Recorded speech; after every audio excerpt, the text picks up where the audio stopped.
Assalamualaikum warahmatullahi wabarakatuh.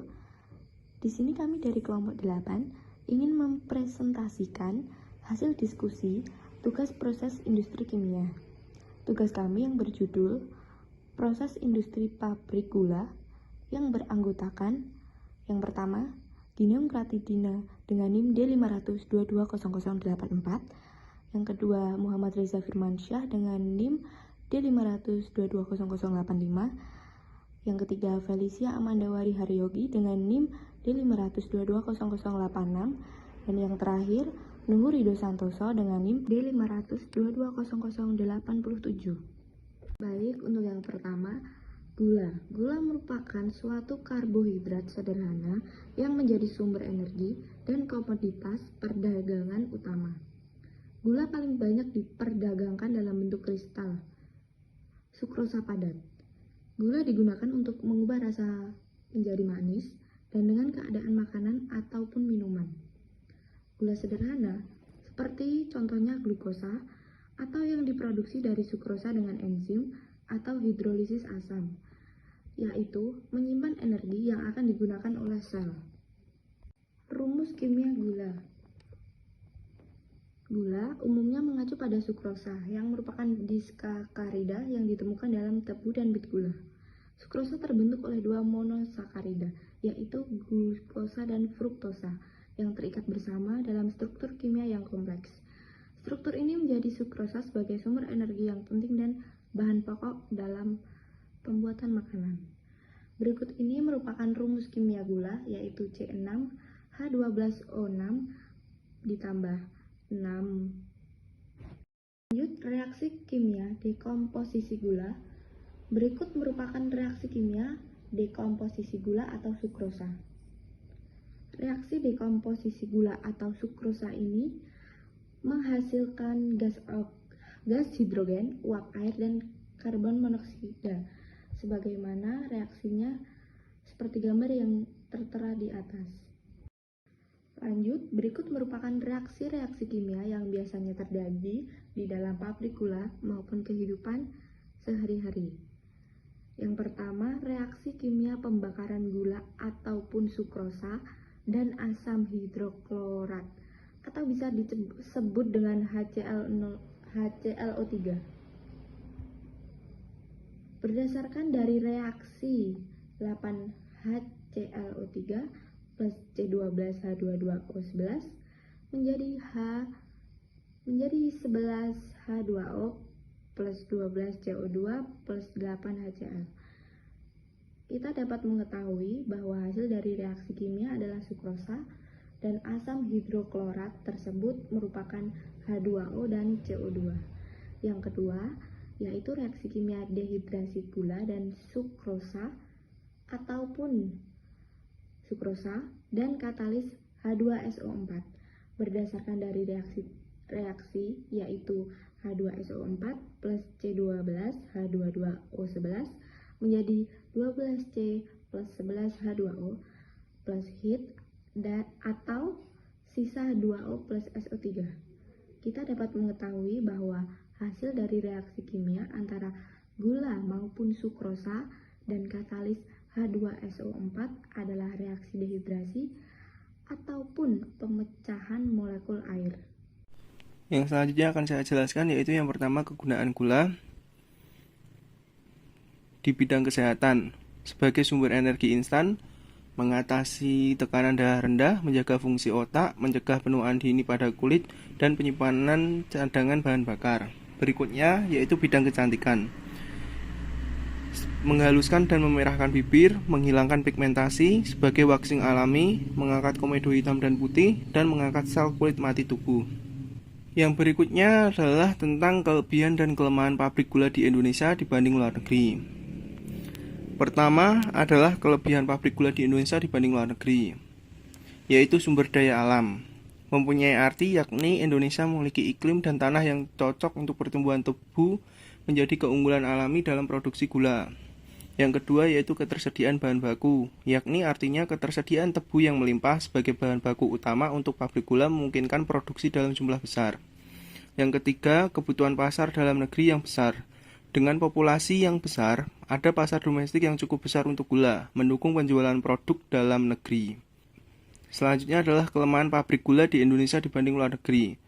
Pertama, teknologi dan infrastruktur. Beberapa pabrik gula di Indonesia masih menggunakan teknologi yang lebih tua dan infrastruktur yang kurang mendukung, yang dapat mempengaruhi efisiensi produksi. Berikutnya, kualitas produk dan standar, yakni mempunyai arti beberapa pabrik mungkin mengalami tantangan dalam memenuhi standar kualitas internasional, membatasi akses mereka ke pasar luar negeri yang lebih luas. Yang terakhir adalah daya saing global, mempunyai arti yakni persaingan global di industri gula sangat ketat, dengan negara lain menggunakan teknologi terbaru untuk meningkatkan produksi dan efisiensi, yang bisa menjadi tantangan bagi pabrik gula di Indonesia. Selanjutnya ada tahap proses pembuatan gula secara garis besar, yaitu bahan baku tebu diekstraksi, kemudian pemurnian nira, lalu ada tahap penguapan atau evaporasi, lalu ada tahap pendidihan atau kristalisasi, pemisahan atau centrifugal proses, serta tahap pengeringan dan pengemasan. Kemudian, gula siap untuk didistribusikan. Untuk diagram alir pembuatan gula tebu, langkah pertama dalam proses pembuatan gula adalah pemerahan tebu di gilingan. Pada proses ini, tebu yang ditebang dari kebun dicacah menggunakan alat pencacah tebu. Biasanya terdiri dari can cutter, hammer shredder, atau kombinasi dari keduanya. Tebu diperah menghasilkan nira dan ampas. Nira inilah yang mengandung gula dan akan diproses lebih lanjut di pemurnian. Ampas yang dihasilkan pada proses pemerahan ini digunakan untuk berbagai macam keperluan. Setelah tebu diperah dan diperoleh nira mentah, lalu dimurnikan. Pada proses pemurnian, zat-zat bukan gula akan dipisahkan dengan zat yang mengandung gula. Proses pemurnian ini dapat dilakukan secara fisis maupun kimiawi. Secara fisis dengan cara penyaringan, sedangkan secara kimia melalui pemanasan dan pemberian bahan pengendap. Pada saat ini, sebagian besar pabrik gula di Indonesia menggunakan proses sulfitasi dalam memurnikan nira. Pada proses sulfitasi nira mentah terlebih dahulu dipanaskan melalui heat exchanger sehingga suhunya naik menjadi 70 derajat Celcius. Kemudian nira dialirkan ke dalam defekator dicampur dengan susu kapur. Fungsi dari susu kapur ini adalah untuk membentuk inti endapan sehingga dapat mengadsorb bahan bukan gula yang terdapat dalam nira dan terbentuk endapan yang lebih besar. Pada proses defekasi ini dilakukan secara bertahap atau 3 kali sehingga diperoleh pH akhir sekitar 8,5 sampai 10. Setelah itu, nira akan dialirkan ke dalam sulfitator dan direaksikan dengan gas SO2. Reaksi antara nira dan gas SO2 akan membentuk endapan CaSO3 yang berfungsi untuk memperkuat endapan yang telah terjadi sehingga tidak mudah terpecah. pH akhir dari reaksi ini adalah 7. Tahap akhir dari proses pemurnian nira dialirkan ke bejana pengendap atau clarifier, sehingga diperoleh nira jernih dan bagian yang terendapkan adalah nira kotor.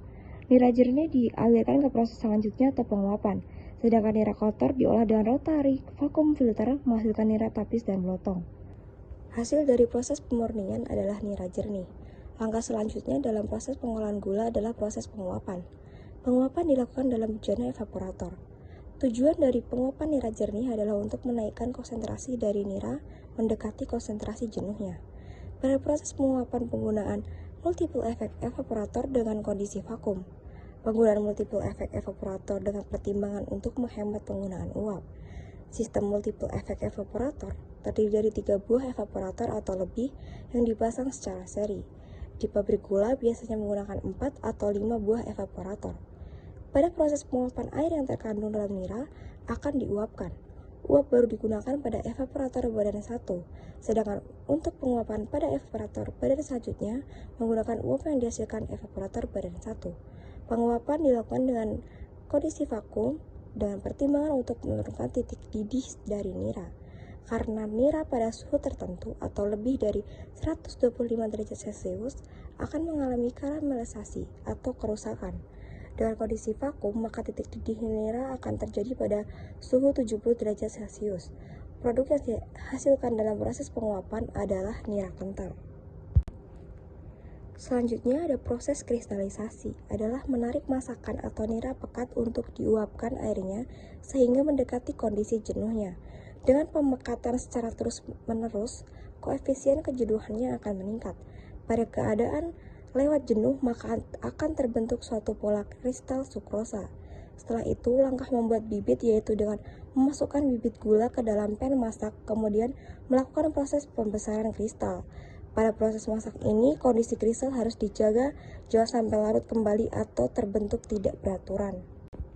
Setelah diperkirakan proses masak cukup, selanjutnya larutan dialirkan ke palung pendingin untuk proses kristalisasi. Tujuan dari palung pendingin ialah melanjutkan proses kristalisasi yang telah terbentuk dalam pan masak. Dengan adanya pendinginan di palung pendingin, dapat menyebabkan penurunan suhu masakan dan nilai kejenuhan naik, sehingga dapat mendorong menempelnya sukrosa pada kristal yang telah terbentuk. Untuk lebih menyempurnakan dalam proses kristalisasi, maka palung pendingin dilengkapi pengaduk agar dapat sirkulasi. Setelah masakan didinginkan, proses selanjutnya adalah pemisahan. Proses pemisahan kristal gula dari larutannya menggunakan alat sentrifuge atau putaran. Pada alat putaran ini terdapat saringan. Sistem kerjanya yaitu dengan menggunakan gaya sentrifugal sehingga masakan diputar dan strop atau larutan akan tersaring dan kristal gula tertinggal dalam putaran. Pada proses ini dihasilkan gula kristal dan tetes. Gula kristal didinginkan dan dikeringkan untuk menurunkan kadar airnya. Tetes ditransfer ke tangki tetes untuk dijual. Gula produk dikeringkan di talang goyang dan juga diberikan hembusan uap kering. Produk gula setelah mengalami proses pengeringan dalam talang goyang ditampung terlebih dahulu ke dalam sugar bean. Selanjutnya dilakukan pengemasan atau pengepakan. Setelah itu, gula yang berada di dalam plastik tidak boleh langsung ditutup. Harus dibuka dahulu supaya temperatur gula dalam plastik mengalami penurunan suhu atau temperatur. Suhu gula dalam plastik tidak boleh lebih dari 30 derajat Celcius atau suhu kamar. Setelah gula dalam plastik dinyatakan dingin, maka boleh ditutup. Jika gula dalam plastik dalam keadaan panas dan ditutup, maka berakibat penurunan kualitas gula. Dan ini adalah gambar proses industri pada pabrik gula. Tahapan dalam proses pembuatan gula, yang pertama ada timbangan tebu dan emplasmen pabrik. Sebelum ditimbang, tebu lebih dulu masuk selektor untuk penyeleksian tebu yang layak digiling dan yang tidak layak sesuai ketentuan perusahaan. Selanjutnya petugas selektor memberi stempel pada SPAT yang telah ditimbang. Peralatan timbang yang digunakan adalah Digital Crane Scale atau DCS yang terhubung dengan komputer secara otomatis.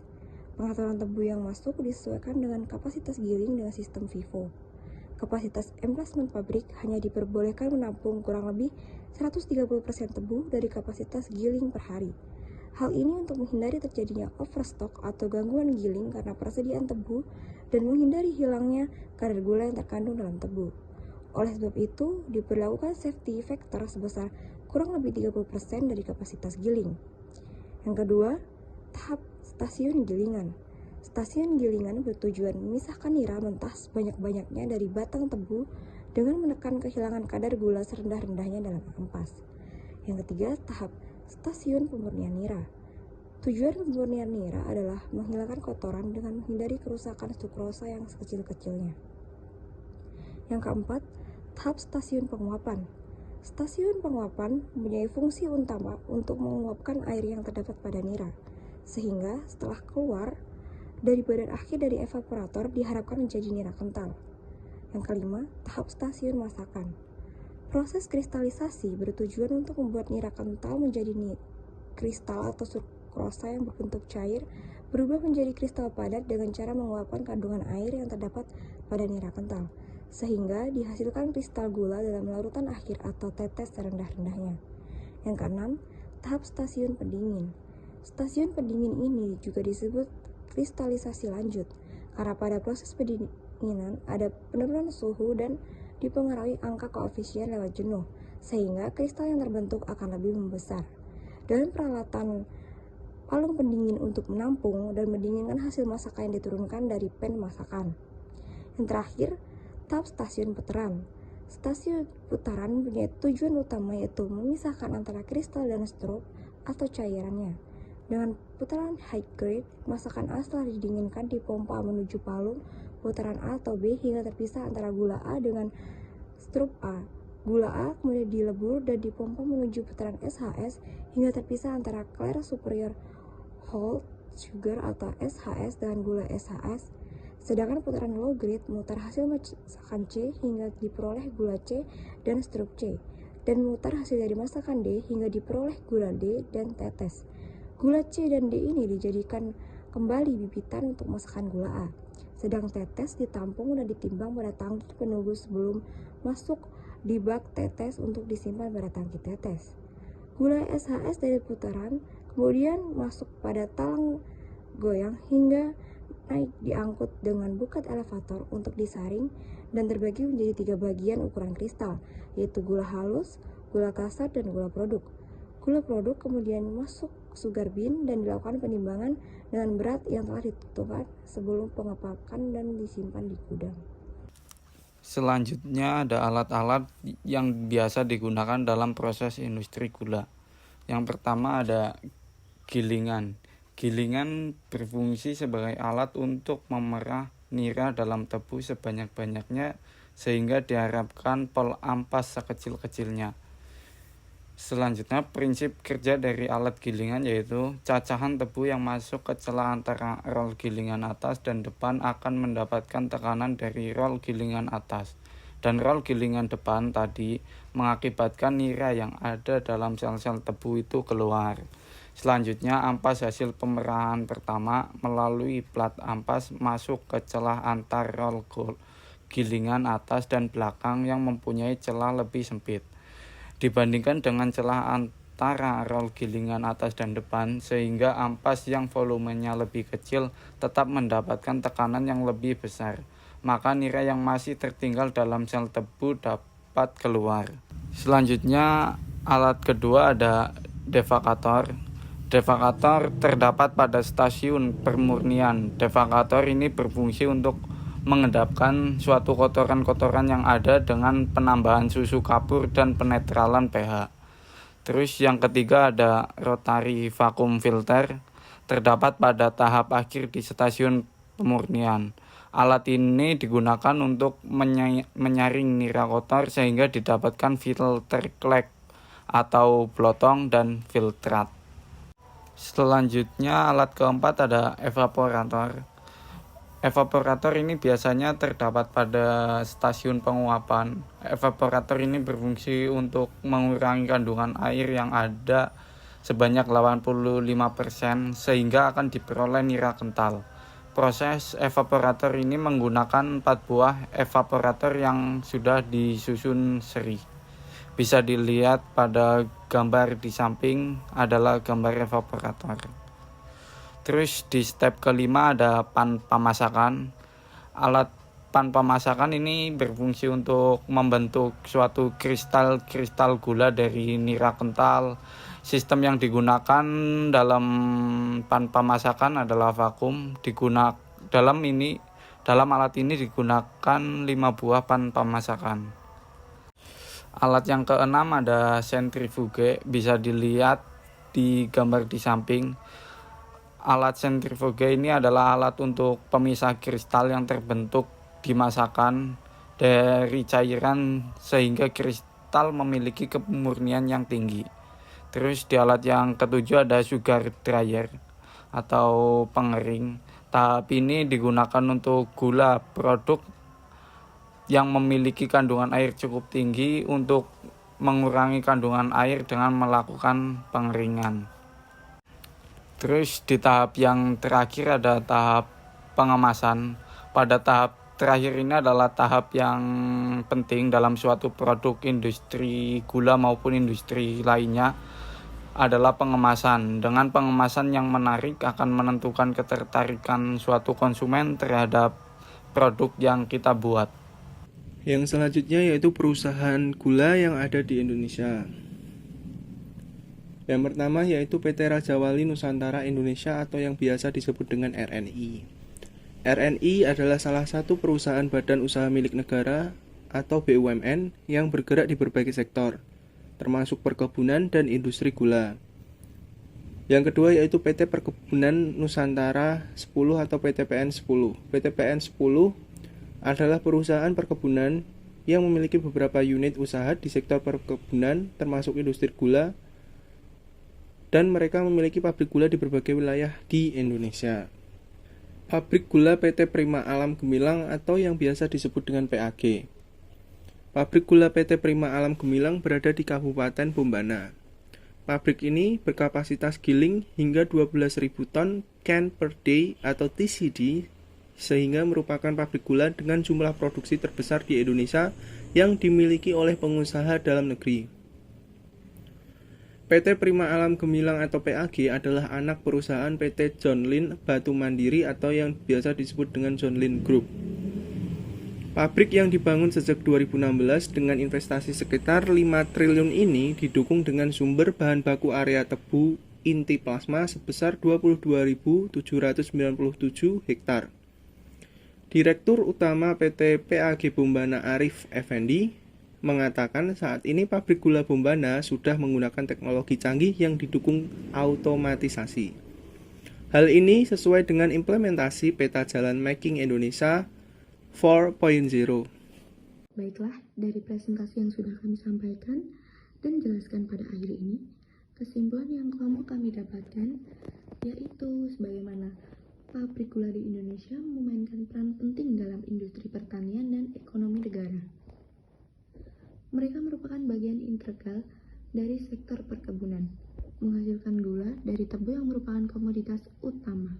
Namun, beberapa pabrik gula menghadapi tantangan seperti efisiensi produk, teknologi yang lebih tua, dan masalah infrastruktur.